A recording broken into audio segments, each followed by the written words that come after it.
Sherilyn Mercado, 23 years old. Dating factory worker. 2 years din ako doon and 1,000 lang yung sinasahod ko doon. Siyempre, hindi rin kasya sa family namin. Then, yung father ko wala din trabaho. Yung brother ko lang yung nag-work sa amin. So, syempre, mahirap din kasi meron din akong mga pangangailangan.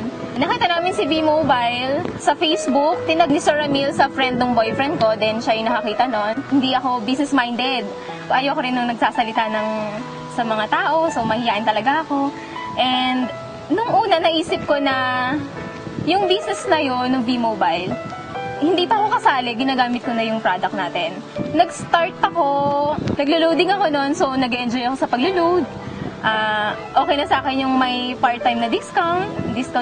So, noong una, syempre naisip ko na hindi ako kontento sa discount lang. So, tinanong ko nun si Kuya Ramil na kung paano niya ginagawa yung business.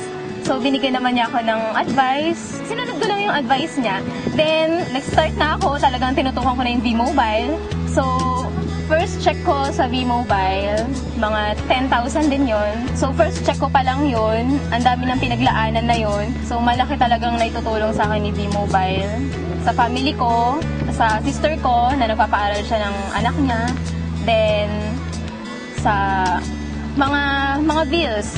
So, ako na lahat na gumagastos sa bahay. Naitulong sa akin ni V-Mobile. Napundar ko, laptop, cellphone, yung mga dating wala ako, Digicam. So, maliliit lang yun pero syempre, dahil kay V-Mobile, parang syempre napaka-importante nun. Tsaka, yung sa araw-araw namin, syempre hindi na mahirapan yung parents ko na humiram ng pera sa ibang tao, na umutang. Tapos, yung ate ko, natutulungan ko din. Then, sa sarili ko, nakakapag-savings na ako.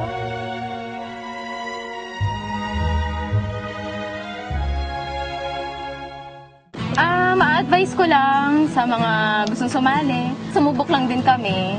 Talagang kailangan mo talaga magtiwala. Talagang sa una mahirap. Kasi, doon din ako nag-start eh. So, nahirapan ako. Nandun din yung times na parang ayoko na. So, sabi sa akin ng boyfriend ko na, sige, kung ayaw mo na, babalik ka ulit sa factory, hindi mo makakamit yan. Hindi ka na ganyan ngayon. So ako, syempre, parang gusto ko na umahon sa kahirapan. Tinuloy-tuloy ko lang din. Tsaka wala naman pong mawawala kung tuloy-tuloy mo lang yung business mo ngayon.